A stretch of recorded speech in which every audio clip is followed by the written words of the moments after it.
There we go. And we are live. Welcome to Metal Alliance. I am Tim Eaton from Tim Eaton's Vinyl Vengeance. We have Tim Thrasher Pace from that Thrash Metal Guy 79 and Jeff McCormack. First time joining us, but hopefully everybody out there watching already knows Jeff from MegaJeff's Rock Hard Vinyl. Jeff's been doing live streaming. Actually, both Jeff and Tim have been doing for quite a number of years. That might be a topic for later at the end, for if you guys know offhand how many years you've been doing live videos or uploading videos. And it looks like we've got one person watching already, so we'll go ahead and get right to it. We are going to do 3 questions each. And the prompt is name a band that, very open-ended, and each one of us came up with those 3 questions or prompts, shared them with one another, and had a chance to come up with those answers. We have not shared them with each other, so we will be hearing the answers to our questions and sharing our answers for the first time this evening. And without any further ado, I will go ahead and get started with the first one. And make sure I'm looking at my own here. And so the first one I came up with was name a band that one of your friends introduced you to.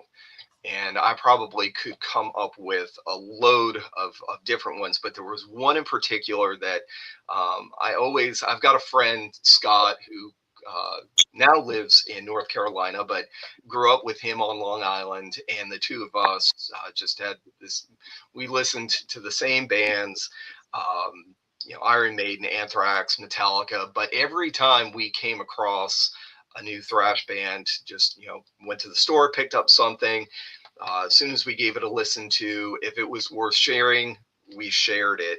And one band that I remember he found out about first, and then very shortly thereafter, after listening to this album, I had to get it myself, was Forbidden, their second album, so Twisted into Form. But I was already listening to Testament and Megadeth and Metallica, all the thrash greats, and this one was a no-brainer. Listening to it, seeing the album cover. And there were lots of other bands that we kind of went, I discovered and shared with him, but Forbidden is one that sticks with me. And I know I would have gotten into them eventually, even without his influence. But Scott, if you're watching this, thank you for introducing Forbidden to me back in, I don't know, I was probably in maybe my first year of high school at that point. All right, Tim, your turn on that one. I thought you were going to go with a different Scott, but I have a feeling he'll pop up here at some point. So a mutual friend, I think, of all 3 of ours, Ron Haggerty, introduced me to this band, and kind of fitting that he did. He introduced me to a UK doom band called Cathedral, and this is their Into the Ethereal Mirror, which I actually was spinning earlier tonight. He got me into them. The first album I heard from them, he told me to check out Force of Equilibrium, and I was pretty much hooked right after that. I love Lee Dorian's voice. Very stark contrast to what he did with Napalm Death prior. He got me into. There was probably about 5 or 6 bands I probably could have easily off the top of my head named that he got me into, but I figured I'd go with some traditional doom.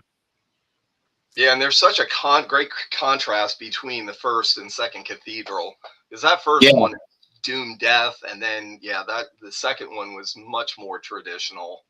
Yeah, I got I didn't realize it was a comp. I bought a I can't think of what it's called, Serpents in Gold, I think.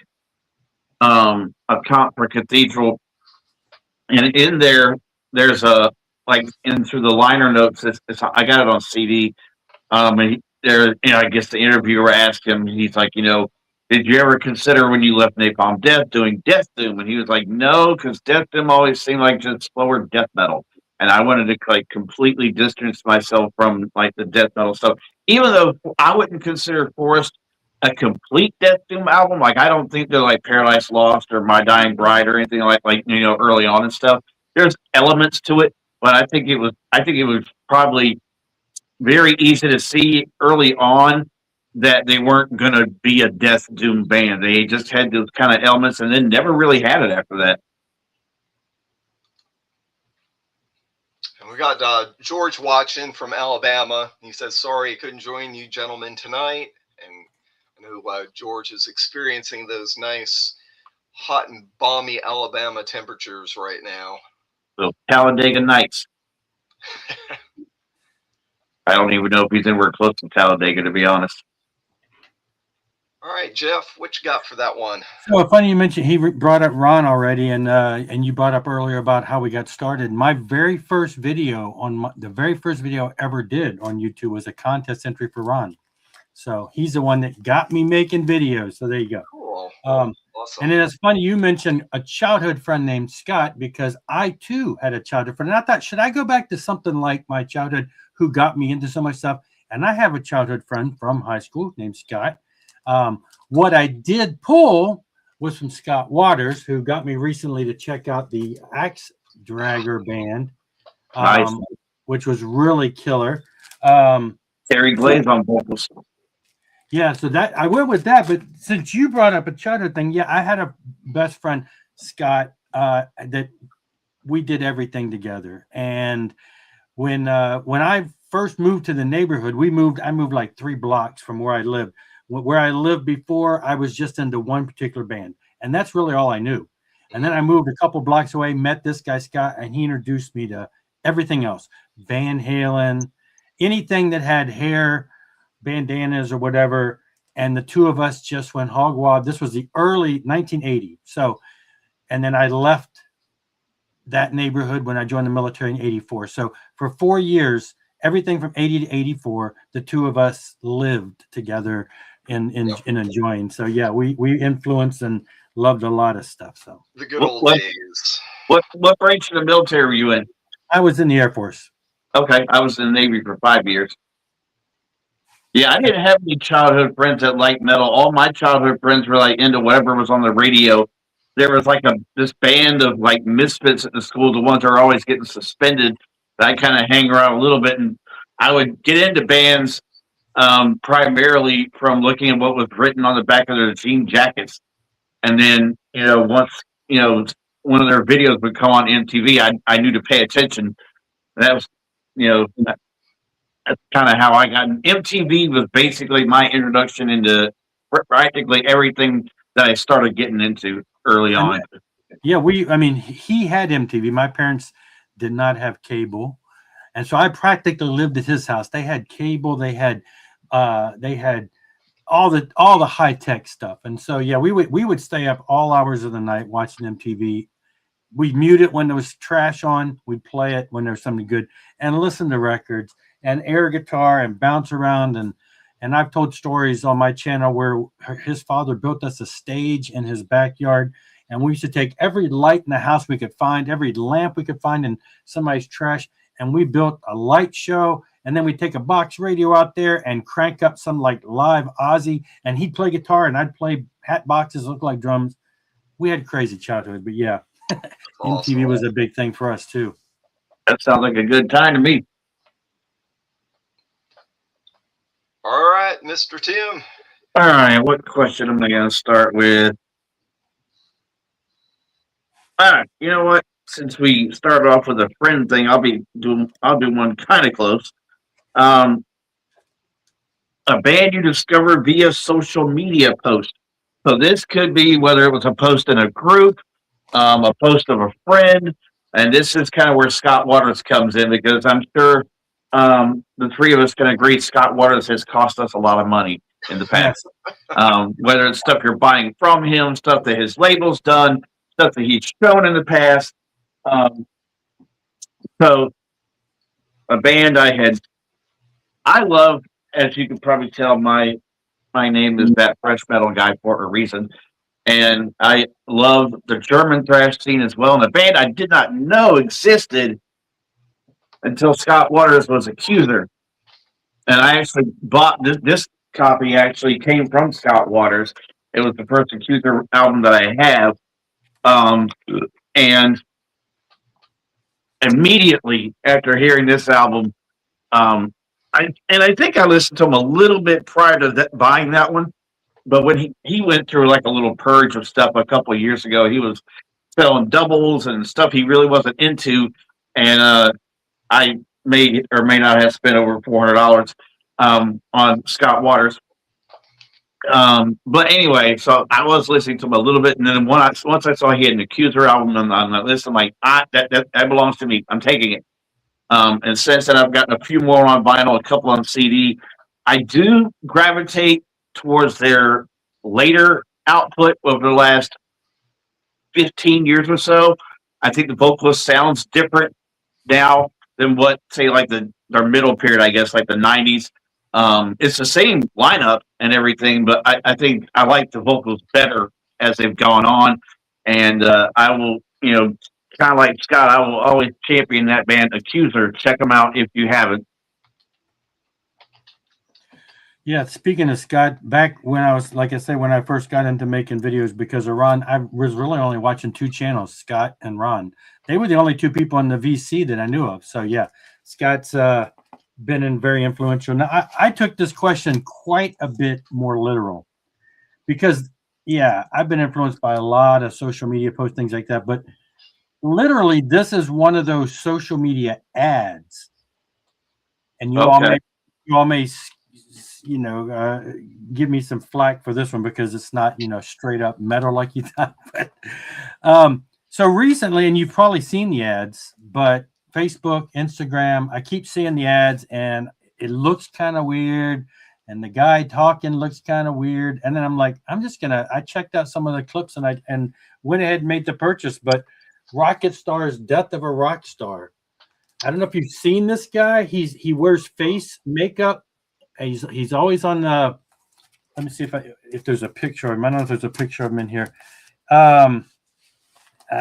It's like a rock opera, and there's not he's got white makeup with like kind of Kiss-esque but colorful, not black like Kiss. But he wrote this rock opera, and it's I hear a lot of he does most all the instrumentation and the singing. It took him years to make, but I hear a lot of classic stuff like Queen, like you would think Queen and the Who and just all the great rock operas of the past. This guy has done a really good job at pulling that off, and he gets into some, metal flair. It's all about a hard rock star and all of that.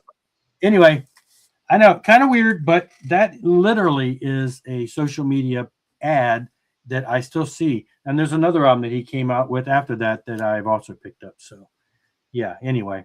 Yeah, I was not familiar with that one.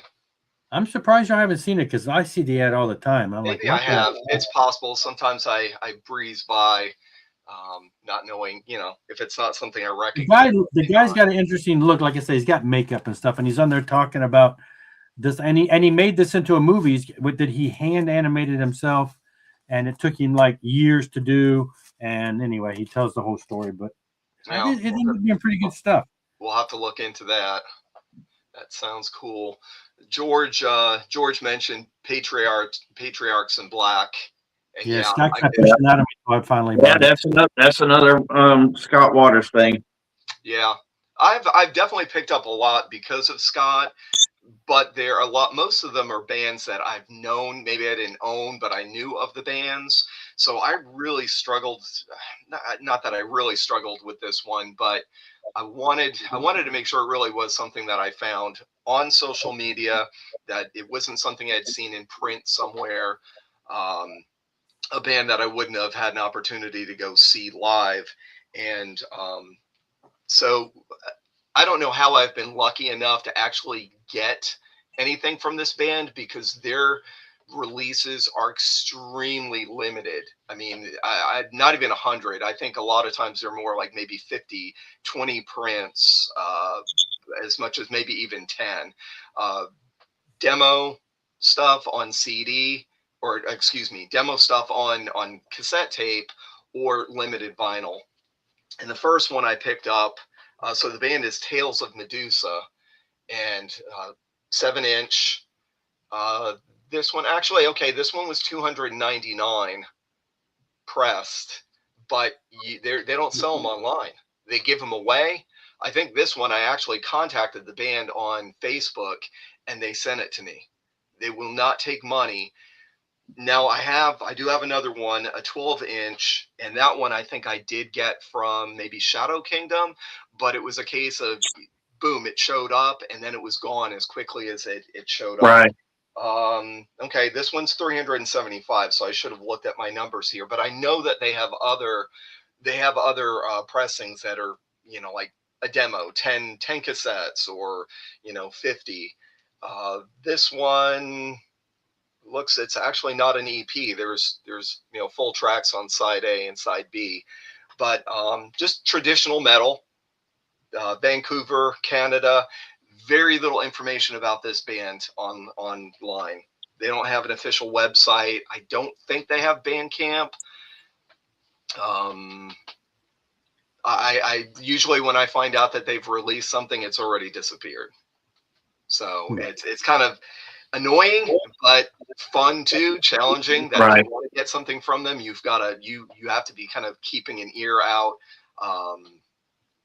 And yeah, I'm sure they have some way of communicating it. Maybe that they have a Facebook page, or but as far as like band members, I don't think it's out there who all is in the band. So kind of one of those, you know, somewhat mysterious bands. And so yeah, I found out about them just from online. I think maybe a message board or something. All right, that would let's see. I think George had put up another comment. Guys, I will catch the rest later. It's poolside time with some friends. Take care, boys. Definitely, Jeff. I love some good pool time. Take advantage of that warmer weather. All right, Jeff, we'll let you share yours.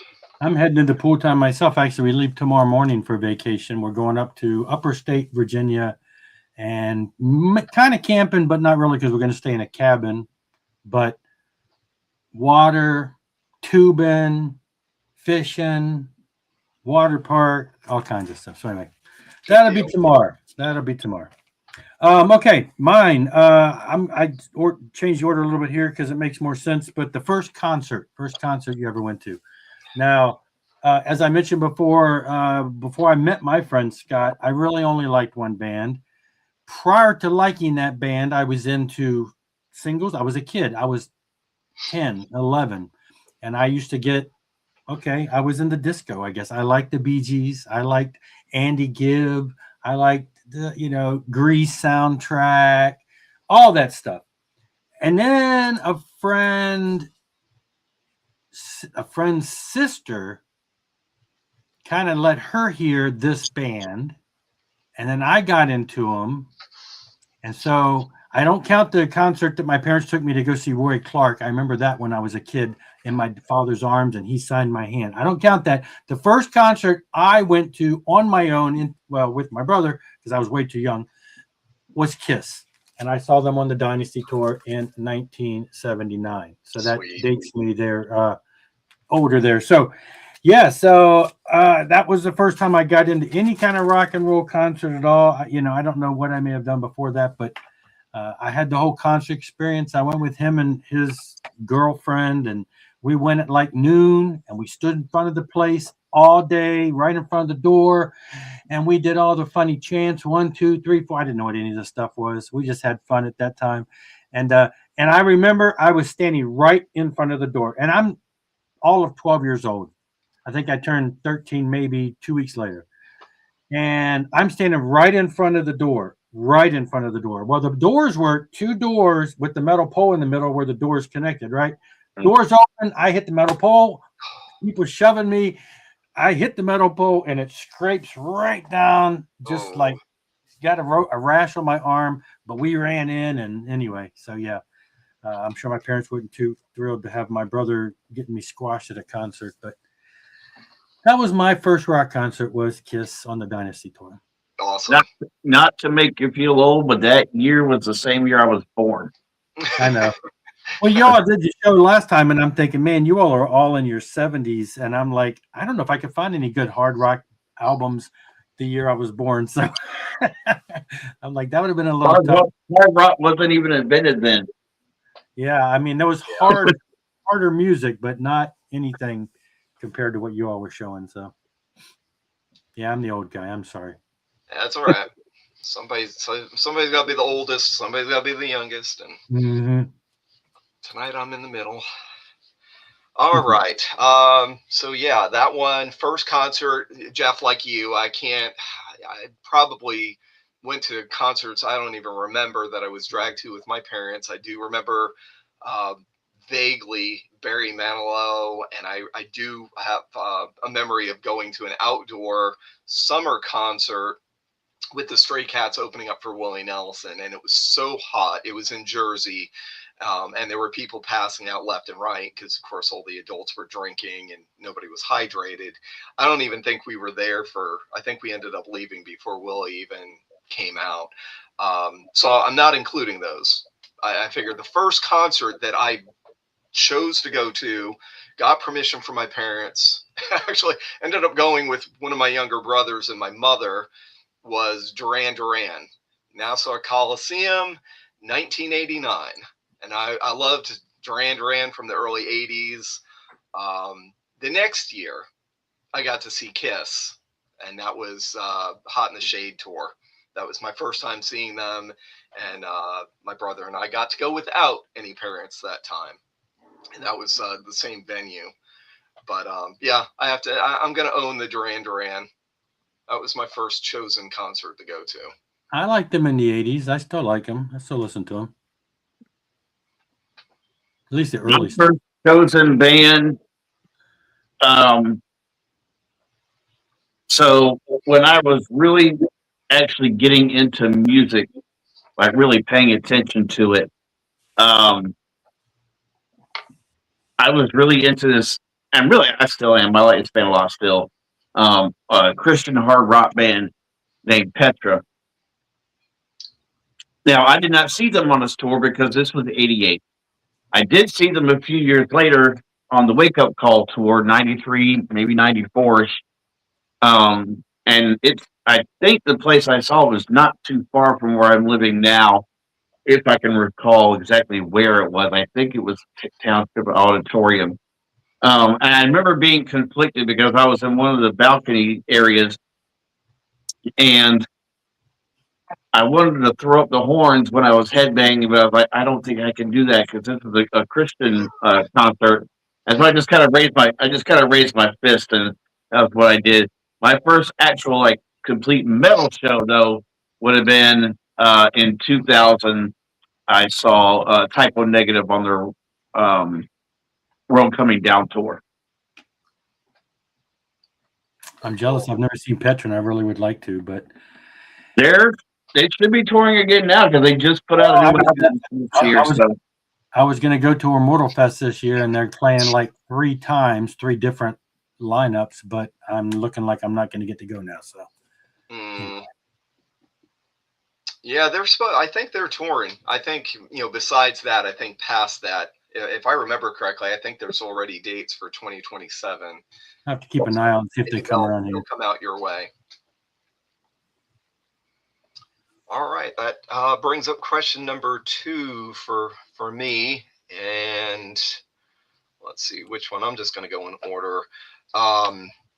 Name a band you desperately want to see in concert that you have not seen before.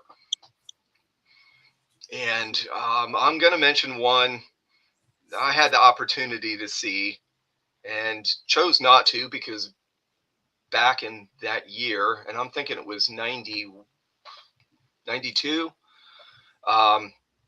I felt the tickets were too expensive. And in hindsight, now knowing what ticket prices Now, are, and they were yeah. expensive, but it's Pink Floyd, and that was the Division Bell tour.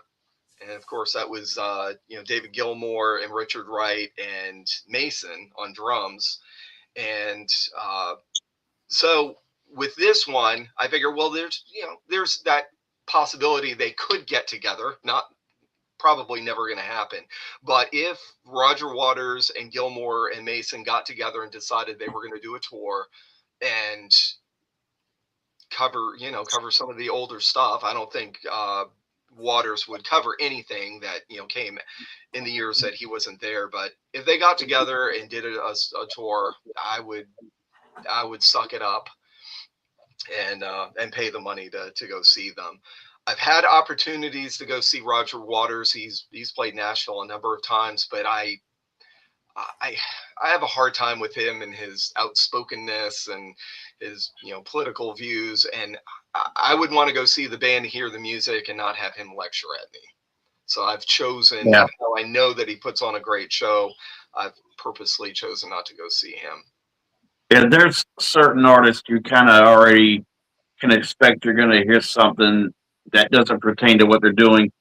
And that's why I like the fact that I've been able to see Alice Cooper twice, because an interview he had, I'm sure he probably said it multiple times, he said, people don't hear me to go on stage and hear what I think politically.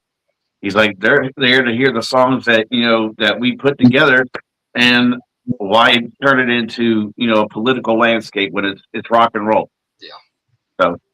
Well, I don't know. Elected, even if somebody looked at Elected, it's meant that song was simply for fun, I was about to say, when I saw him in concert, he talked about being president. So, well, when you're coming at it at a specific, party line, or jumping out and saying, free Palestine, or whatever, that's a little bit different than and of course Alice Cooper, anything he does, song wise, the majority of it's going to be tongue in cheek anyway. Yeah. The band I desperately want to see, and this is the only band I have on my list twice. I want to see Metallica live. I really want. I mean, to me, a lot of people, they can say whatever they want to say about and I'm not even going to reference all the things that they say about them. But the one thing I can definitely tell you is they look like they have a damn good time on stage, and the people that are in the audience seem like they're always having a good time. So, as long as they don't play Nothing Else Matters, it'd be a perfect night for me. I like that song. Yeah, that's a good one. If it could have been like a solo single by James, I could deal with it. I just feel like even with the other ballady type song on the album, I thought it didn't fit with everything else. Well, that's funny you mentioned him, because I'm looking through. I mean, there's a lot of bands I have not seen that I would love to. And Metallica was one that came to mind, and I thought, that's too easy of a one. The one I did pick is a band that probably never tours, so I won't go that route. I'm going to go more with what Tim was saying about missing one. So a band that they're from the UK, so they hardly ever they don't come over here very much, so chance to see them is hard. And I don't know, 6 years ago, they played at a club, what I call a club. I mean, a club, a couple hundred people, but it's like an hour away, and I'm like, I don't feel like going. And now I'm really kicking myself. It was anyway, some friends of mine went, and they said, you should have went. Anyway, it was Saxon. I've never seen Saxon. And they played at a club an hour from here. And some other friends of mine, like their Facebook messaged them, are you here? I'm like, no, I poo-pooed and didn't come. And now I'm like, man, that would have been cool. So yeah. Yeah, we saw Anvil at a club here, and quite honestly, I thought the turnout would have been a little better. There was maybe 100 people. But I will tell you that I think it was one of the best times I've had at a show. Not necessarily the best show I've seen, but one of the best times. And I think it was just like I said before about Metallica. The guys were just they have fun when they're up there. It's not just like, okay, here's this song, okay, here's the next song type thing. And then at the end we got to hang out with the guys from the band, take pictures. Before the show, I talked with Rob Reiner for probably 20 minutes or so, just shooting it up and stuff like that. But and we at the same place we saw Crowbar and Soulfly, bands to me that I feel are above club in my opinion. But being able to see them in that small of an atmosphere and being able to be that close to them, is the real draw of being able to see a band in a club like that. I can attest to that because I saw Anvil in a small club. I literally pulled up the picture the other day, and I forget. I think it was like 2017 or 18. Smaller club than the Saxon show was. There may have been 50 people there. It was sad, the fact that there weren't a lot of people. But I was standing right at stage front, and Lips is coming out in the audience and playing like right here in the middle of us. And they had a blast. They had fun. We had fun. They hung out. Very small clubs. So yeah, I saw Anvil in the same situation. It was really cool. I think the band that opened for them was I wasn't familiar with them, but they went on to be kind of popular. Night something. They're kind of traditional metal, but Night Demon or something like that. They have Night Demon. Yeah, they were the opening band. I had no clue who they were, and I thought, they're okay. But anyway, that was a good show. Yeah, that sounds like a similar conversation. I haven't seen Anvil, but getting to see Raven in Nashville, same thing. There was an opening band. Actually, it was the second band, and I think they were from either Georgia or Alabama. Wasn't familiar with them. They had a huge following. They finished up their set. Half of the crowd left, and I think there was maybe, I'm going to say maybe 30 people that stayed for Raven, and they put on a just awesome show. And same thing. I didn't stick around after, but they did. They were signing and doing photos, and so yeah, a lot of those bands that we hold up high don't get the respect that they deserve. Can I tell my Raven story while since you mentioned Raven? Can I tell my Raven story? Yeah, go for it. They played in the same club that Anvil played, and I was planning on going. However, this was the tour. This was right before the Metal City or whatever. This is before they got a new drummer. This is right at the time when Joe, their drummer, Joe Hasselvander, had medical problems and had to drop the tour. Well, the band, even though they're from overseas, they kind of reside now in like the DC area in Virginia, up above me. And they're friends with the guys in the Christian band Armageddon, or Armageddon USA now, who had the Money Mask album out back in the day, who I'm friends with. And Joe was the drummer for them. And so, and Joe was a drummer for them, right? So they live up there and, above that. So Raven were picking drummers on the tour from state to state to fill in. And the guys in Armageddon, who were friends of mine, told them, you're playing in Virginia, or you're playing in like Chesapeake, Virginia Beach. We have a friend down there. So they hooked me up, and I talked to the guys in Raven about filling in for drums while they were here. Wow. That close to having my 5 minutes of glove fame.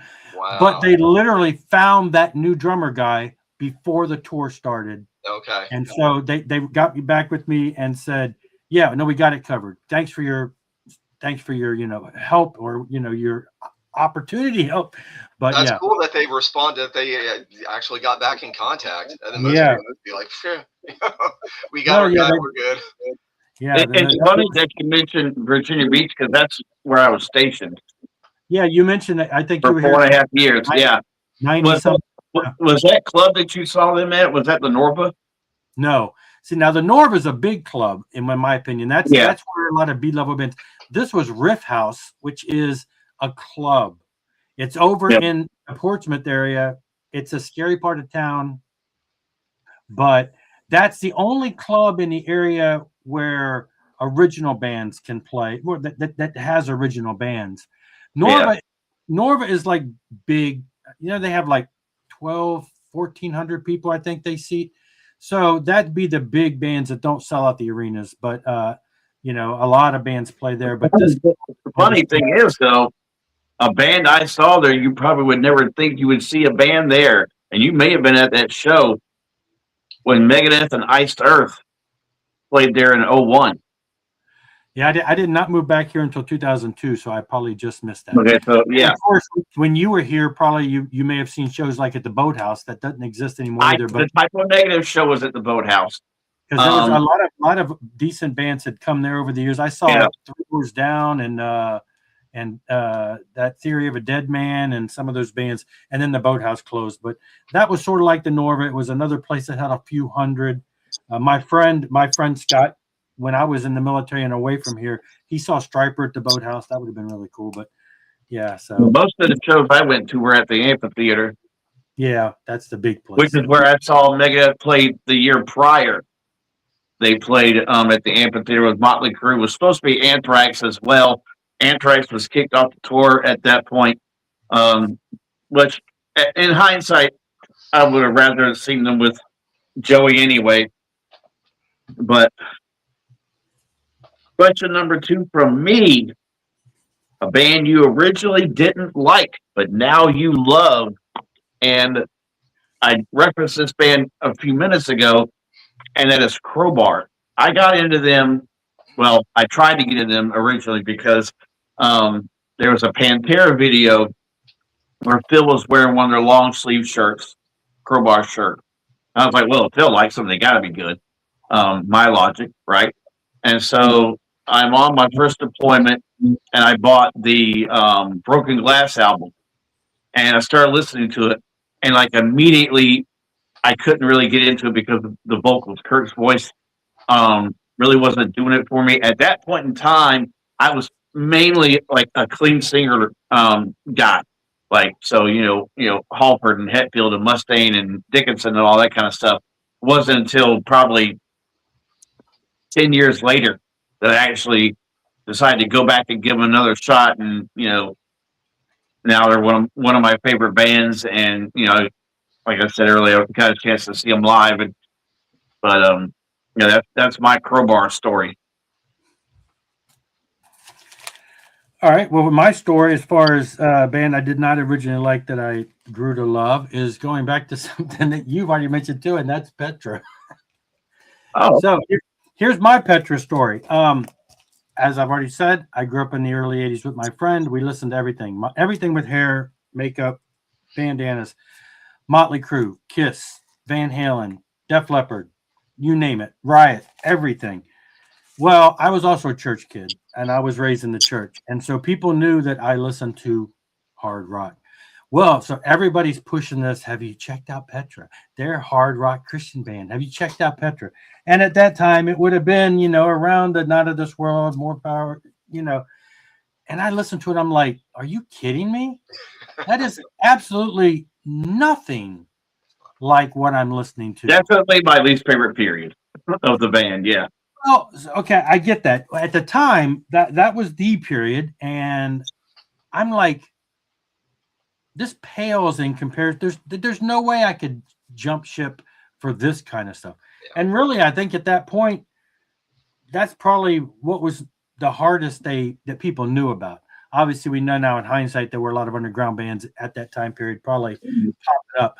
Anyway, so didn't like them. Then later, when I did really get heavily into listen to Christian rock and stuff, I went back to that period and fell in love with it. I love the Greg X Volt years. So I now appreciate it for what it is now, but that's, you know, a little, you know, a couple years later, my maturity. But yeah, that in the beginning, I'm like, are you kidding me? This is a joke. I think for the Greg period, Judas Kiss is probably my favorite song from his era. How I ended up getting into them. So summer of 91, I went to a camp and I was exposed to everything your parents don't want you to hear. And so I started getting into that stuff. And it was around that time, I guess it must have been that summer, that fall, when we got cable. Because I remember it was a Wednesday. And I don't know why I always remember this when they couldn't tell the date itself. But I remember that happening and then stumbling upon MTV and these are the bands I heard at camp and getting into stuff that I wasn't supposed to. And then a youth pastor eventually, led me to my own belief in Jesus Christ and all that kind of stuff. And when I was at his apartment or house or something, and he had like just a wall of like Christian CDs, rock and metal and stuff. And he was like, well, and one of the bands he showed me was Petra. And this would have been around the time of their Unseen Power album. And that was the first thing I'd heard of them. So I got that, and then like a good listener of music that you should be, you go back and find their older stuff and bands that influenced them and that kind of stuff. So that's how I ended up getting into them. Was through my youth pastor at the time. I think the first one I physically ever bought myself was '85. I got Beat the System. Beat the System. Okay, yeah. It was so great.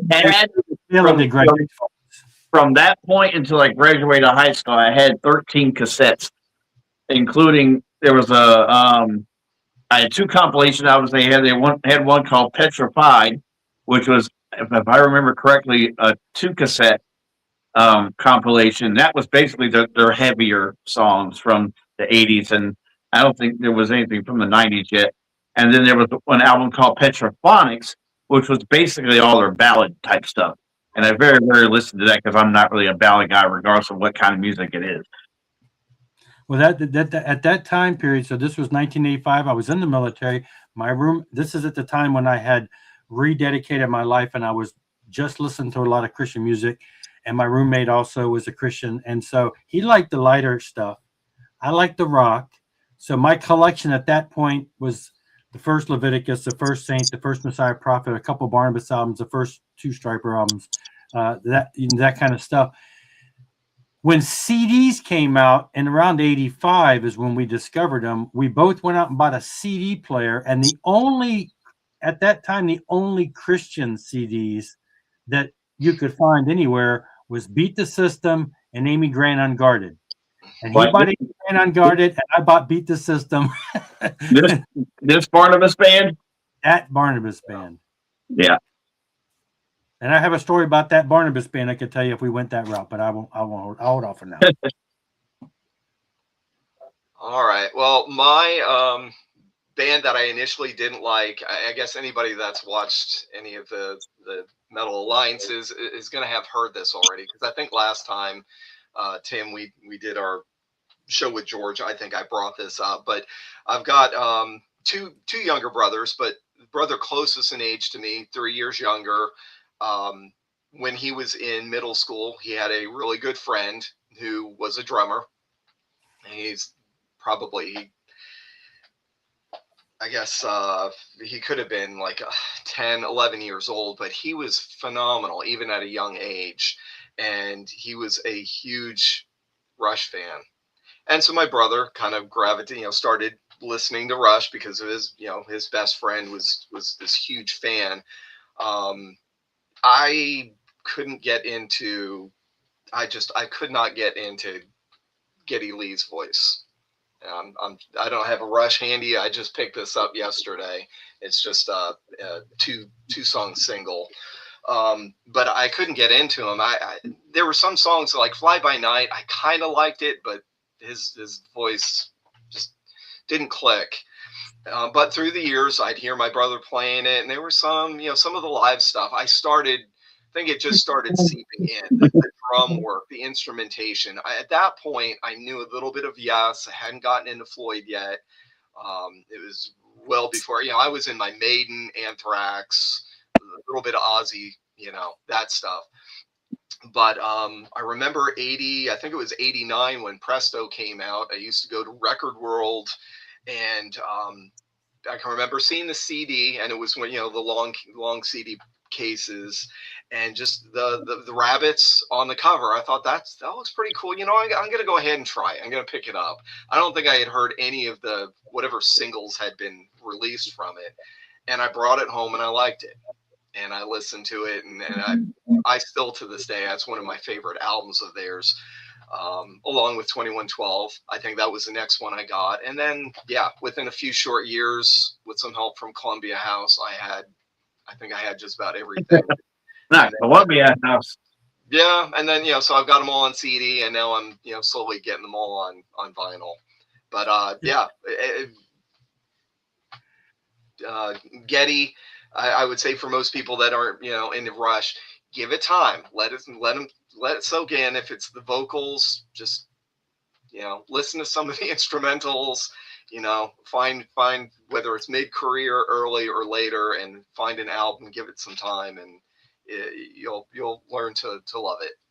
My wife walked by and was like, same. It's funny. My wife, I don't know where she's at, but literally this morning we were walking the dog, and I pulled my phone out and saw a funny meme on Facebook about the new drummer, being her, and it says that she has she's the first female person to attend a Rush concert. This was the joke, right? And my wife's like, "Why is that?" And I said, "Well, because most people make fun of that kind of music. It's musicians' music." And she says, "Well, and she made a comment. She goes, "It's just he's got such a weird voice that most people don't." And I'm like, "Yeah." So it's funny you brought that up. She doesn't not like him, but she's just like, it's such a strange voice that maybe that's why people don't like his voice. Yeah. It's not a go-to for a lot of people. Yeah. All right, Jeff, your question Back number to me. 2. All right. Seeing a band you've seen the most in concert. I would have to go back and I there's a program out there called Concert Archives, which I started using a while back. You go back and you can input information, or you find it in the database. And I've tried to recreate the majority of my concert experiences on there. I've had to reach out to my friend Scott, and I'm like, who do we see when we open? Who's that band that opened for blah blah blah in 1980? And he's like top of his head. Oh, that was so and so. Oh, okay, and I'll fill in and thing. But so I'm thinking it's a toss up between two bands, but I'm thinking this band inches them out a little bit, and that would be Stryper. It's a toss up between Stryper and Kiss, and I brought Hell with the Devil because on this tour, I think I saw him 4 times on this tour. This is when I was stationed in the military, and I was down at the Gulf Coast in Biloxi in Mississippi, and we drove to Tallahassee, Florida, and saw him, and then we went to Baton Rouge, Louisiana, and saw him, and then I saw him like in Alabama, and then I saw him in in New Orleans, Louisiana. Met him at almost every one of those shows, and then since then I've seen him 2 or 3 times in the past couple years since they got back together. So I'm thinking them. Though Kiss, I don't know. I think it's still them. I've seen Kiss every couple years that they've come here, but I'm still thinking Stryper outdoes them. So for me, it's probably Stryper because I saw him in a string there during that 86, 87, 88 years, quite a few times throughout that area in the South. So that's my pick. Awesome. I've held on to most of the ticket stubs from back in the day. So I've actually been able to go into setlist.fm website where you can pull up set lists, and I for years I've kept up with that. So anytime I go to a show, I'll go ahead and add myself into having attended that. So the cool thing about that website, on the side, it'll give you a list of how many times you've seen, who your top ranked bands or musicians are. So Jeff, I know this one you'll be a little jealous. Tim, I'm not sure whether you've given any listen to this particular artist, but when I go on, it shows this is an artist that can be broken up into a few different groups. So it actually shows 16, but I had to whittle that down a little bit because there's been some over the weekend shows where the artist and band will play one night and then play another night. I included that as one. So if I saw him Friday night, saw him Saturday night, I wasn't gonna, right. It was 2 different shows. So my number is 11, and I have seen Neil Morse or the Neil Morse Band 11 times. No. That does not include Christmas performances, the Christmas specials. Well, which you my live wife- so close, right? I mean, you Yeah. live in that. So, and you know, we're an I've hour never from been to Nashville. Morse Fest. I'm sure you've been to Morse Fest. So I've been to a lot of the Morris Fest. I've missed the last two. They're at a different church now. It's smaller. Tickets sell. They're more expensive. They sell quicker. And I've kind of gotten, you know, unless Neil does a tour, I'm probably not gonna. Not, yeah, the Morris Fests are kind of they've gotten just too difficult to go to. But yeah, I've seen him 11 times. The next artist after that would be Hank Williams Jr. because my dad was a big country musician, you know, country fan, and I grew up listening to him. And so I've seen him, I think 6 or 7 times. And then third one would be Government Mule. I think I've seen them 5 times. I've seen Neil Morse once. I've seen Government Mule once. Oh. And I believe I saw Hank Williams Jr. back in Mississippi also. It seems like he was, or maybe I was I'm remembering talking about him, but we went to see Molly Hatchet, but I'm thinking he might have been there too. I'm thinking they might have opened for him. But anyway, I think. Good possibility. But I'm jealous for sure. I saw Neil Morse once, drove 4 hours. It was a great show. But yeah, I hope he starts touring more. I know it's hard because the band members. I mean, it was a Neil Morse band. The Morse band is spread out all over the place, and So, I mean, it was the full band release. And they play here. Yeah. What about you, Tim? Well, before I get into mine, there's just under 3 minutes left in the second period, and Carolina's up 2-0. In case anybody cares. Anyway, because I'm a Canes fan, so I'm hoping for a cup title. There's 2 bands that I've seen the exact amount of times, and 1 band that I will be seeing for that edition in September. I'm not where I've been able to see a bunch of bands like 6, 7, 8 times. The number is 3 of the counting. That's a good number. The Holy Hand Grenade of Antioch. And since one of those 3 isn't quite 3 yet, I can't use them. And the other one I'm going to be using in a different answer. I'm going to use Black Label Society. I've seen them in 2005, 2007, and 2009. Black Label could have been a band I chose for a friend introducing me to, because back in those days, I think the Mafia album, what was out at the time, I had just started singing with this local band, and I want to say it was either the first or second practice that I was at, and they were like, you know, you got to let them listen to Black Label Society, and I'd heard of them before. I've had the Metal Edge, you know, magazines and stuff like that, and you know, knew who Zach Wilde was and everything. And they threw that Mafia album in there, and as soon as Fire It Up started, I was just hooked immediately. It was funny because before they put the CD in, one of the friends of the band, if you really want to call it, because the band members were, it was 2 brothers on bass and drums, a cousin on guitar, and that guitarist's uncle was originally the bass player, but then, you know, left because he was getting kind of old and whatever. But anyway, he was like, have you ever listened to Black Label Society? And I was like, no. I heard of him. He said, well, it's basically Black Sabbath on steroids. Well, I love Black Sabbath, so why not on steroids?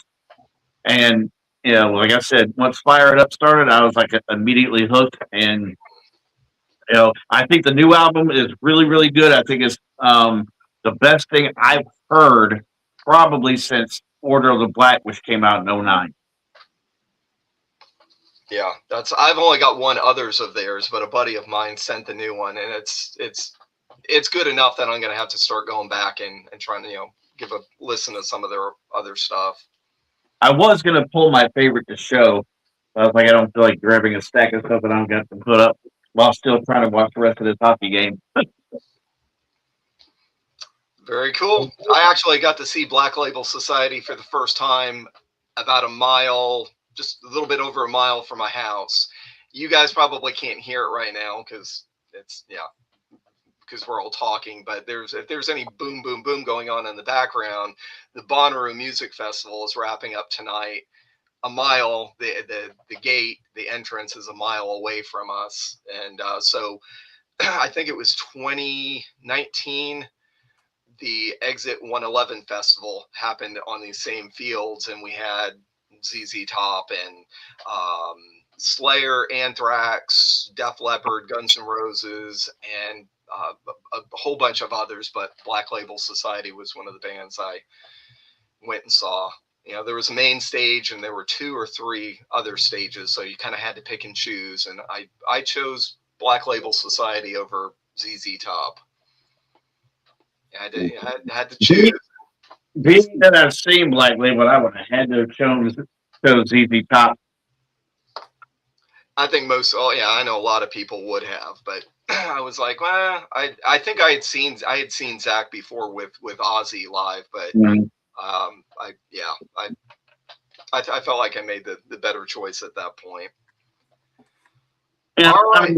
And plus, ZZ doesn't have Dusty anymore. Yeah. And for me, a band that's always had all 3 members up until recently, that would be a hard thing to go see, probably. I saw them back in there about 10, 15 years ago when they were still out there. I think it was them, and I think it might have been them with like opening for Ted Nugent or something. It was a pretty good show. It was at the amphitheater, which Tim's aware of, and I was actually a friend of mine was like the manager of the people that park you when you pull in. They wave you down, and so we did that. We joined forces with them, and so I got to go out there with the go this way. And in return, once we were done getting everybody in there, we could go into the concert for free. So I got to see Ted Nugent and ZZ Top. I saw Nugent there. He was one of the 2. I can't call Nugent an opening act. I'm sorry, but he was like the second act that came on during the one of many Kiss farewell tours. In 2000, the opening band. Yeah, the Backless Skid Row, there where no one paid attention to him like at all. Yeah. Yep, saw that concert too. All right, guys, my third and final question. Name a band that you would bring back for one final album. And I went with Control Denied. So Nice. For those that don't know Control Denied, that would be kind of the side project spin-off band from Death. And of course, in order to get that, we would have to have Chuck Schuldiner back. We'd have to reanimate, bring him back. I know that there was material that was recorded. They even had a name. Let's see, I wrote it down somewhere. When Man and Machine Collide was the planned second album.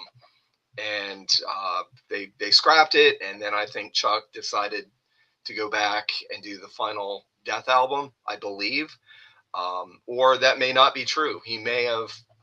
I may be confusing that, and he may have done the final Death album after the first Control Denied. But whatever, they were never able to complete that second studio album. I'm pretty sure the order of events was the final Death album and then the Control Denied first album, because Sound of Perseverance was supposed to be very similar to Control Denied. Mm-hmm. And the record company was like, well, we signed Death. We didn't sign Chuck Schuldiner. Yeah. So I believe, because I have the version that has the bonus disc, which is basically different mixes of some of the songs on the album, where I believe he was singing more cleanly because that was the direction he wanted to go. And then so when that kind of got scrapped, he went ahead and did Control Denied after that. That contract ran out with that label, and he died before they could get the second one out. So I guess somewhere in between that first Control Denied and when he got super sick, they had started piecing together some songs, but it never. And there's been talk of the band members coming back and finishing songs, and no,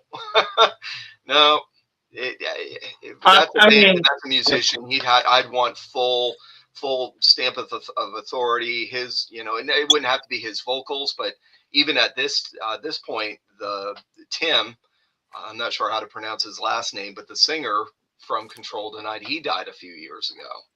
So you wouldn't even be able to get him involved in it to do the right. vocals. Too many important missing links to make something like that go down.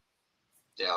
So that was a question that, kept kind of open-ended. So it could be you're bringing somebody back, or it could be a band that's just, defunct and they're still, able to do another album. So that one, however you guys answered, that one is going to be fine. I chose to be a little bit more realistic with my answer, not saying it's actually, realistic that it's going to happen. But I would like to see the Matt Barlow era Iced Earth come back together for one more record. That is my favorite period of the band. And since basically everybody abandoned John when he went through what he went through on January 6th, and he's basically a lone wolf now, and he's always had a very good relationship with John, with Matt. I mean, he's Their brother, brother-in-law, right? And they did I haven't listened to it, but they did a Christmas record together. I like that record. I have that. It's good. And I do believe I've seen in a statement from Matt that once John was basically kind of released from all that stuff, that he would relish getting back together with them again, whether it was a thing like the Christmas record, or whether it was a full blown Iced Earth record. I feel, and I understand, Matt's got his commitment to the police force and everything like that, but even if they could just make it a record and a small tour from it, I would love to see that. I would love to see them finish off the Something Wicked saga together, because I really feel like that was theirs to do. And I'm not taking anything away from River at all, but I've always felt like that Something Wicked, it's matched this thing, because he's one of my favorite vocalists, because he has that haunting style of vocals. And for the Iced Earth material, I feel like that's very paramount to have with the lyrical content that John puts out. So, Tim, would you be okay with it being just those two guys, and then whoever else John gets for drums, or would you look to try and pull it, then I want the same band members from that time period? If I could put the band together, I'm putting the only two that I want to have their John's second guitarist that he had during Something Wicked. Bass player, I don't think it really matters. I'd love to have like Greg Christian or Steve DiGiorgio on bass, and if they could bring back Richard Christie, that would be really good. Yeah, Christie's outstanding. He was a phenomenal drummer. Did a great job in Death as well. Yeah. Living in a storage unit, as I recall from an interview I read back when he was in Death. He's like, I was living in a storage unit. Hopefully not in Florida. It'd be Well, hot out anywhere, but I think the death camp was in Florida. So yeah, I don't. Maybe he had some kind of AC unit or something he could use, but that'd be I don't think they had like they have them now, where the units are climate controlled. I don't think that really existed back in the mid to late 90s. Yeah. All right, Jeff. What you got? All right. I went a little more realistic too, and it's been 25 years since this band released their last album. However, they've been touring again for like the past year. However, with their second singer, I'd love to see the same singer that the last album had, Anyway, talking Sabotage. I would love to have another Sabotage album from the John Oliver situation. The last one was 2001. Yeah. After Zach Stevens had been in the band, which I love, and he's the one touring with them now. But I always, John's voice was so different. I love both. I love both. So when John came back for the very last album, that just was neat. I love his solo stuff, the Pain stuff he did, all of his Pain stuff. And I'm not sure if he's involved in, I think health-wise he's got some issues, but I'd love to have them do an album. I know Zach Stevens is out there doing the tour, and some of the guys are in the band. And of course, a lot of the guys have been in Trans-Siberian Orchestra over the years, and young keyboards and stuff. But I'd love to see a new Sabotage that goes back to the early sound with John on vocals. Even if he couldn't tour it, that's just in the studio. And we've been hearing rumors of possible new album, but I'm thinking it's not going to be, unless he's still plays with it and can maybe do a vocal here or there, but that'd be great. Even if they did Dungeons Are Calling, like just do 5 songs, 6 songs, that's better than not, especially if he's doing all the vocals. I just remember back when they came out back in the day, and we had those first album or two before they did the whole Power of the Night, and they that was all great, but that Dungeons Are Calling, the whole first Sirens and all that. Sirens. They were Sirens has always been my favorite. Yeah, Sirens and all the EP was just carryover songs from that. But when we had those 2 releases, they were just so cool. And so I'd love to experience that again. Yeah, that's a great one. Both Iced Earth and Sabotage, both fantastic. Tampa Bay, and that's the thing, living in Florida, there were so many bands like that I never, I was there from 91. That's when my family moved down there, and I lived down there for 14 years, and I was constantly thinking, there's all these great bands that were here in the mid to the late 80s into the 90s, and I would never hear of them touring. Never heard of Iced Earth playing Florida. I'm sure they occasionally played when I lived down there. Never heard about it. Sabotage. Never got to see Death. Well, I know that very early on, Iced Earth was still based in Indiana, so I'm not quite sure what. Yeah, they may have transplanted from Tampa. I think they transplanted during Burnt Offerings, if I'm not mistaken. Okay. I could be, but I'm pretty sure it was their 3rd album. Well, those were two great bands that, I've not had the chance to see either one of them live. When I was stationed in Mississippi, I was jammed with this guy. He wasn't in the military, but he could get on bass, so he must have been related. But him and his wife, I wasn't married. I was just a single guy in the dorms. But him and his wife they'd invite me over a lot, and they got me into a lot of jazz. They were the ones that introduced me to like Billy Cobham and Spyro Gyra stuff. But he also liked rock and roll and stuff too. And he's from Florida, and he would tell me stories. He said, yeah, I knew the Oliver brothers. They were in the club scene back in the day. So he knew Sabotage. He had seen him in clubs. So I'm like, man, that would have been so cool. Very cool. All right, Tim, what's your next go round? My final question is, what is the band that got you into metal? And my band is the only band that I mentioned twice, and that is Metallica. Again, summer of '91, that famous camp that I went to where all the debauchery took place in my ears.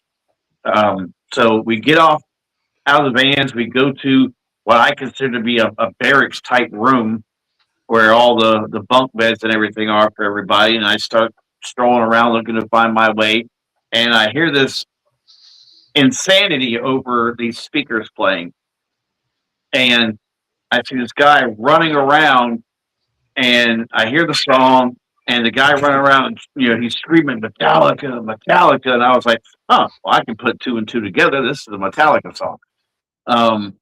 And it changed my life like completely forever. I was like, I can see why my parents don't want me listening to it, but I can also not see why they don't want me listening to it. And it changed. That was that was the immediate definition of heavy metal to me. The song was from a record 3 years before. The song was called "Shortest Straw," and immediately once I got out of there and I found somebody that could make me a copy of that album, um, that was all I listened to because that's all I had to listen to. And I've been addicted to this style of music ever since.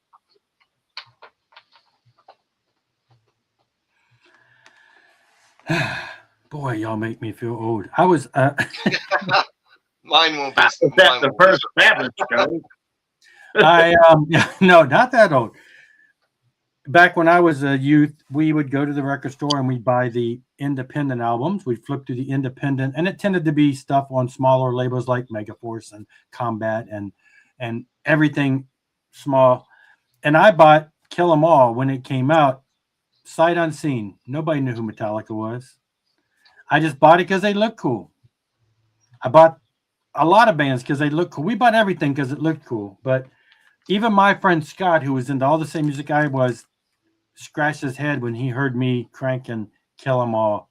We used to go in the street and play frisbee, and we'd have a box radio, and I put in Kill 'Em All, and he just was like, "What is this?" But anyway, so yeah, I got it. So now this is, but okay. So the question in general, I guess we start arguing over metal, and so I'm using the term loosely. I'm using the term as Scott Waters would, that there are metal bands in the 70s, and so I've already answered this question. That was Kiss. That's the band that was my gateway drug for hard rock and metal. Prior to that, it was, like I said, soundtrack stuff and disco, and which I still like to this day. The first band that I got into that was hard rocking was Kiss, followed shortly thereafter by Van Halen and every other hair-related band of 1981. So that's where it started for me because I'm that old. So if you want to peg it to somebody, these people that are like, "Oh no, Metallica was the first metal band," then fine, Kill 'Em All. But that was, still for me, hard rock and music, it was Kiss. That's where it started for me. So I'll tell you how my a short conversation I had with my son one time where he said, "Well, I feel like Black Sabbath is hard rock." I said, "No, no, no, sir. Absolutely not." I said, "Black Sabbath is where everything you listen to started from. Black Sabbath is the first metal band." And I get that people are going to say, "Well, 68, 69, you had, Blue Cheer and you had Cream and the first Zeppelin album." I'm sorry, Sabbath didn't write country tunes. Sabbath didn't write, songs about flowers in your hair. To me, I think that heavy metal is a combination of things. It's not just what the music is doing. It's not just what you look like. It's the lyrical content has got to be there as well. So when you put on the first Black Sabbath album, and that very first song kicks in with that tri-note and the rain and the bell tolling, and it's a song about the devil himself. I'm sorry, no other band approached anything like that until then. Of course, there was a hard rock band called Coven or whatever before then. Maybe you could count them. Maybe I think they were more like a psychedelic hard rock than anything. But to me, Sabbath, even the name Black Sabbath, that's just like, to me, you can't get any more metal. They had the name, they had the look, they had the sound, they had the everything. Before there was a such thing as the look and the sound, they had it all. And I used to kind of say Sabbath made it heavy and Priest made it metal, but I really believe that that Sabbath, they started everything, and it kind of got more metalized, I think, more with their second album, Paranoid, because you really had some kind of metallic and robotic kind of things going on in some of those songs. To me, that's the very first heavy metal band, in my opinion. I would agree with you, and I always ask people who want to get into those arguments, well, that wasn't metal. I'm like, okay, put yourself back in time frame. Let's go back to 1970s. You tell me who was heavy metal, because they would say no one. Well, no, who would your mother have said in 1970s? Why are you listening to heavy metal music? because at the time that was heavy metal. And now, yeah, sure, we look Right. back now and it's got more extreme. But Yeah. to me, there are genres of metal. So people are like, Metallica is the first metal, but no, Metallica is a thrash metal band. Let's add some adjectives in here. Right. So-and-so's metal. No, they're a death metal band. Right. But This is a doom. This is an industrial metal band. This is a goth metal band. And Yeah, that's the thing. Like when hair you metal. start trying to compare what metal sounds like now, of course, nothing that came out in the 70s and maybe even the very early 80s is going to sound metal to you because what you grew up with is septic flesh. Okay, I get it. But there had to be something before them. And that's where, if you are a good steward of the music you listen to, you're a good historian, where I think metalheads are probably in general, those of us who grew up in the 70s, 80s, and 90s, you know, we listened to bands, found out who influenced them, went further back because you can't understand the present if you don't understand the past. And they can be like, well, metal shouldn't have harmonicas and metal shouldn't have this, that, and the other. And in my opinion, between 1970 and about 1975, there was a lot of figuring out of what really metal really was. Because in my opinion, you've got Uriah Heep was in there. You've got Deep Purple once they got to the In Rock lineup. There's metal is very blues and jazz, depending on like especially Sabbath, because they could go in between both styles in the same song. It's very blues and jazz based, so you're gonna get some things that are blues and jazz based into that very early incarnation of metal, where it becomes what the mainstream called metal, was 10 years later. I mean, you had like Circus Magazine and a couple other, magazines that were defining, the very, very early metal bands and, throwing Aerosmith in there and, Ted Nugent and stuff like that. I'm not as subscribed to that as Scott Waters is. I think that Aerosmith had a lot more blues going on. They were more, even kind of what Steven Tyler claimed, they were more like a boogie rock band. But at the time, 73, 74, 75, they were one of the heaviest things going. So they were more, yeah. But to me, like when you're looking at that definition band, like I've said, I believe, to me, I think Judas Priest Painkiller is the heavy metal band. It is the heavy metal album. That's the definition of heavy metal to me. Like when you've got 20 years of experience led up to that point. It's not quite to like the extreme where you start getting into the death metal and all that stuff. It's still the clean vocals and everything that's gone for 20 years. That's the definition of a heavy metal album to me. Like Sabbath is the definition of the heavy metal band to me. I agree. You have long hair and distorted guitars. You're probably classified by your mother or grandmother as heavy metal. So right. Yeah, sing songs about the horned one. So it's got to be there. All right, Jeff, I'm going to go back a little further than you, though. Not that I was listening to this band, because when they started, I wasn't alive. But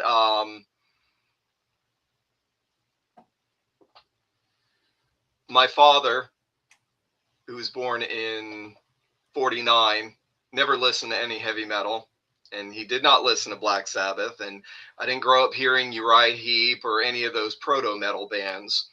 Again, my father listened to Willie Nelson, Hank Williams Jr., but Beatles, Rolling Stones, Bee Gees, and we can throw out all those. But the band that I would have to say probably helped get me into metal was Led Zeppelin. Because my father didn't listen to Sabbath. Had he had Sabbath, I know I would have picked up on it. But Zeppelin, not that he listened to them all the time, but I know that the fourth album, Stairway to Heaven, by the time I was in elementary school, middle, let's say by the time I hit 10 years old, I would have recognized that song. I would have already liked it. Black Dog. He didn't have there were certain albums he didn't have by them.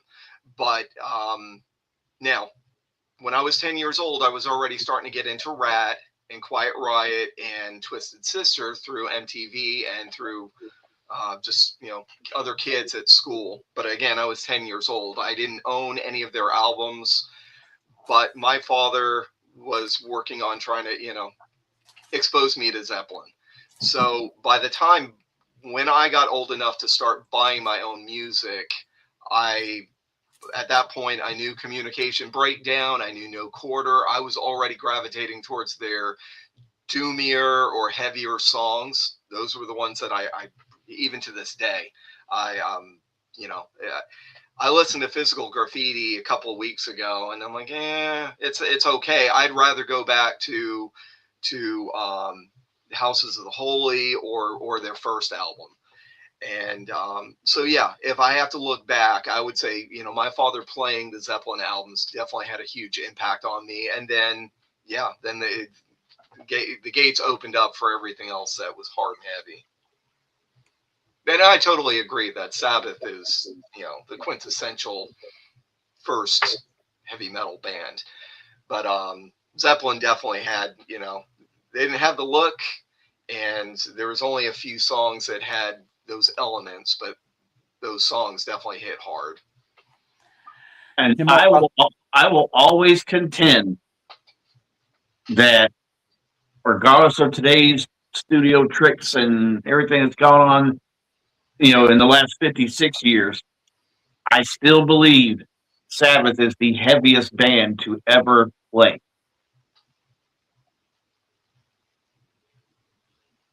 It depends on definition of heavy.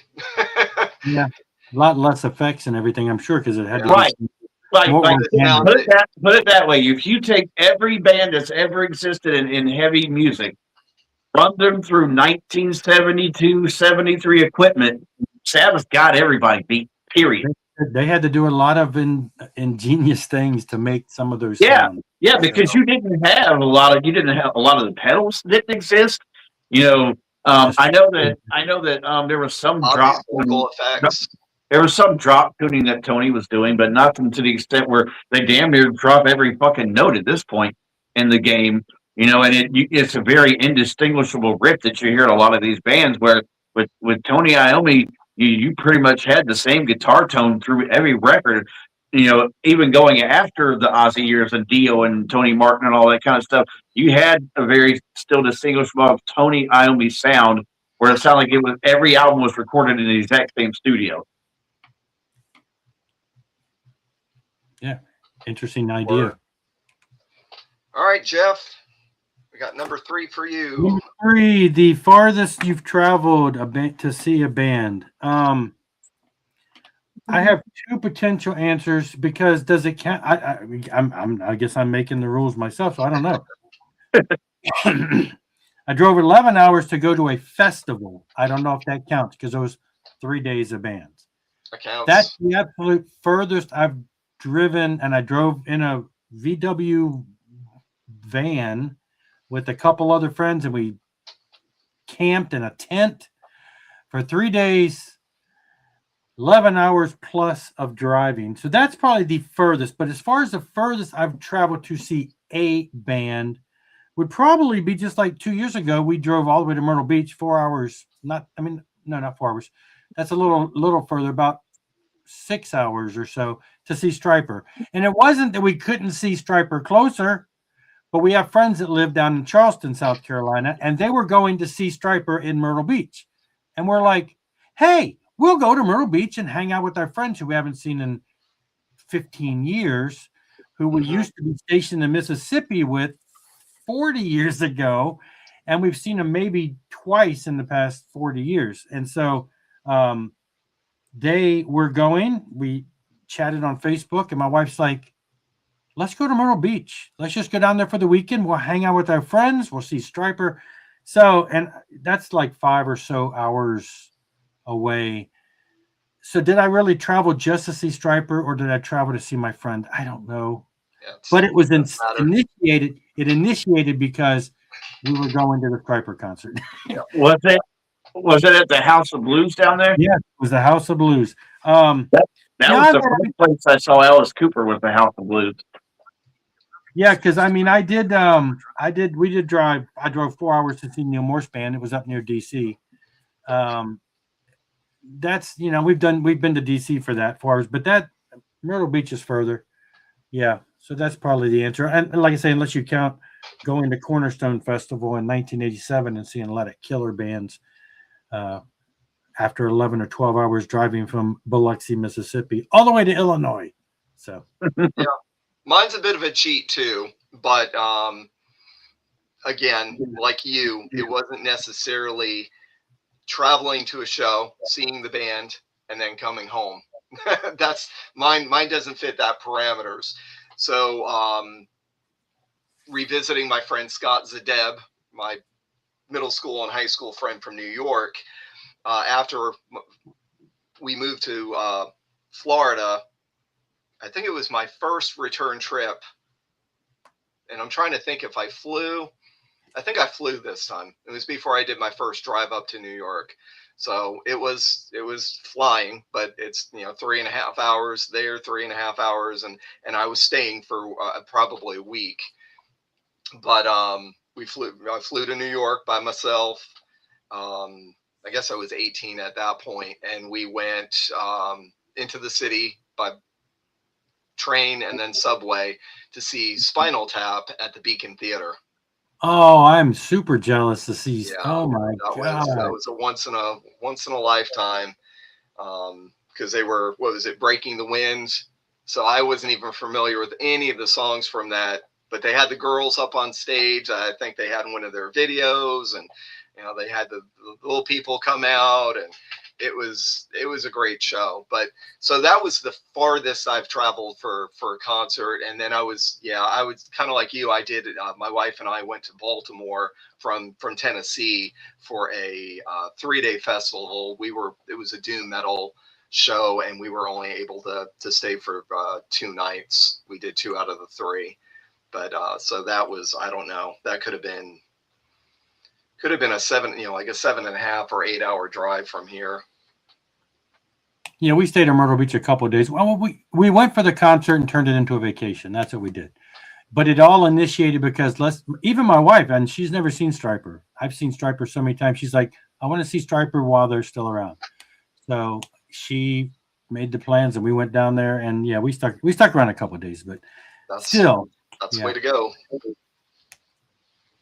Very cool.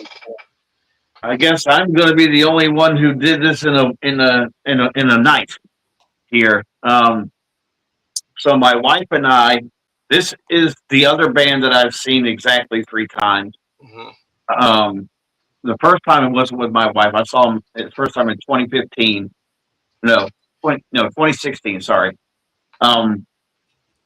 My wife and I have gone to see Slayer 2 times. The first time was in Charlotte, so that's not quite as far.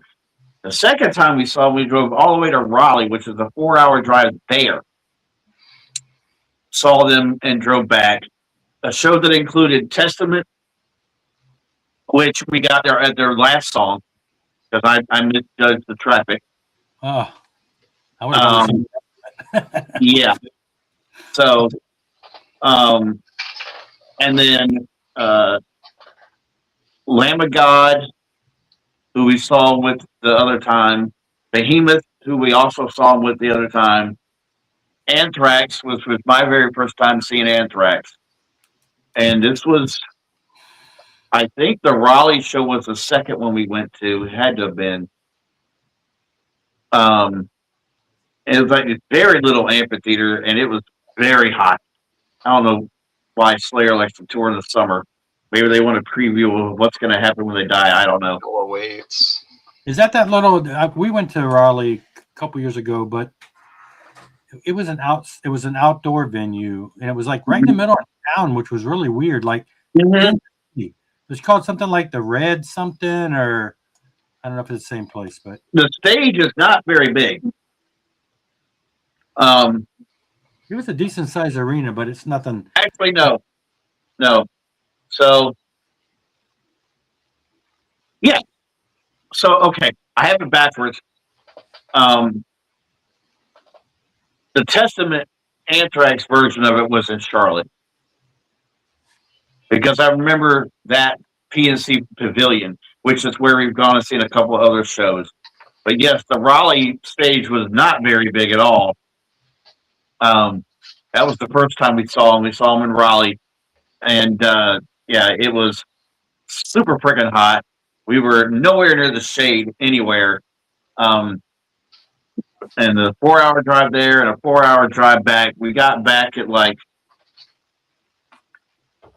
3 in the morning, I think. A show that started, I think, at 7. So yeah, that was just them, Lamb of God, and Behemoth. Behemoth opened, then Lamb of God, and then Slayer. And I have done one of those round trip 4 hours to DC. Yeah. We saw Iron Maiden, and then we came right back home. And I went with a couple of friends, and we're driving. And he actually said, "You drive." And he made me drive on the way home. And he had this like big truck, like the monster F-150 Max, you know. And I had never driven anything this big. And he's like, "You drive. I'm going to take a nap." And at that time, I'd never been in a car that had, when a car comes up to you, the lights, you know, line up on the side, all this. So it was high tech for any newer than I've ever driven. But we all did that. Yeah, we drove up, saw the band, came right back home, and that was a good 4 hour drive. So not Those fun. are hard. They Even are. 3 hours. You know, if you're pulling in at 3, 4 in the morning after being at a show and having driven to the show, that's exhausting. I mean, I do that all the time with my band, but that's not quite the same show. It's like, you know, You can switch off if you've got somebody else. I've done that where I'm the lone Right. driver, and you know, if you have somebody, you can do half of the drive. Somebody takes over. Yeah, that's not as bad. Yeah, every long distance trip I've gone for a band has always been me being the driver, hoping the other person was going to be the one driving back, and it did not end up that way. The first time was me and my oldest daughter's mom. We went to Myrtle Beach thinking we were going to go see one show. We get there and find out that was the night before. But there was a show going on that time. It was like a mini festival, I guess. We stayed for that, and I drove back. This was from Sumter to Myrtle Beach and back. I did the Myrtle Beach route a couple other times, and then from Sumter to Charleston for the very first time. I didn't drive that night actually. First time I saw Black Label in 05. And then the first time I saw Slayer from Sumter to Myrtle Beach and back, that was when with Carcass opening and Testament, and then Slayer. That was the first time I saw Slayer. Well, guys, we're at 1 hour and 32 minutes. I'm going to we'll go ahead and end the stream. If anybody actually watches this far in, bless them. comment below that we watched it this far. Comment below. Hopefully, if you did watch it, you enjoyed it. But I'm sure we can continue talking. But we'll go ahead and wrap up. But thank you for anybody who does watch it. I hope we entertained you, and feel free to leave any comments if you want to. And I'm sure one of the three of us will respond to your. Are you not entertained? So good night all. Thank you for watching. Night. And stream.